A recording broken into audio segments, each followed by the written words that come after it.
Anh nhớ em nhiều, thật lòng anh rất nhớ em nhiều. Nhớ những buổi chiều vai kề vai trong tay bước đi. Thời gian trôi qua đôi ta từng nói tiếng yêu như thế mà, cớ sao người đành lòng tuyệt vọng quay lưng bước qua. Không giống như mộng ôm niềm đau anh giữ trong lòng. Cô nén chua cay khi nhìn em nay đã đổi thay. Lời yêu thương trao hôm qua không thể đổi thay như thế mà. Em ra đi bên ai lãng quên đi câu ước thề. Dù sao thật tâm thì anh vẫn một lòng yêu em, và khung trời yêu tình ta dệt nên đã xóa nhòa. Thà anh đớn đau vẫn hơn để em chịu cay đắng.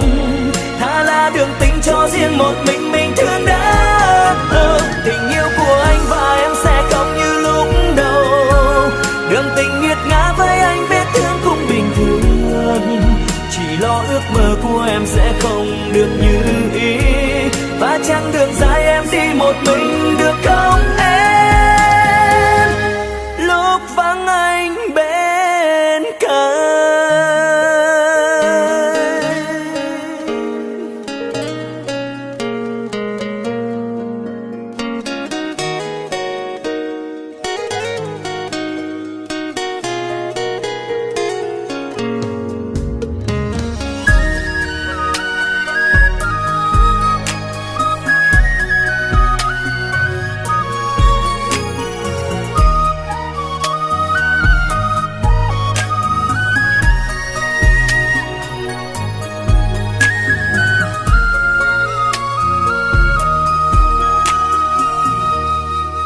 Anh nhớ em nhiều, thật lòng anh rất nhớ em nhiều. Nhớ những buổi chiều vai kề vai trong tay bước đi. Thời gian trôi qua đôi ta từng nói tiếng yêu như thế mà, cớ sao người đành lòng tuyệt vọng quay lưng bước qua. Không giống như mộng ôm niềm đau anh giữ trong lòng. Cô nén chua cay khi nhìn em nay đã đổi thay. Lời yêu thương trao hôm qua không thể đổi thay như thế mà.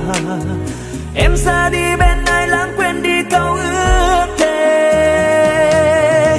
Dù sao thật tâm thì anh vẫn một lòng yêu em, và khung trời yêu tình ta dệt nên đã xóa nhòa. Thà anh đớn đau vẫn hơn để em chịu cay đắng. Thà là đường tình cho riêng một mình thương đã. Tình yêu của anh và em sẽ không như lúc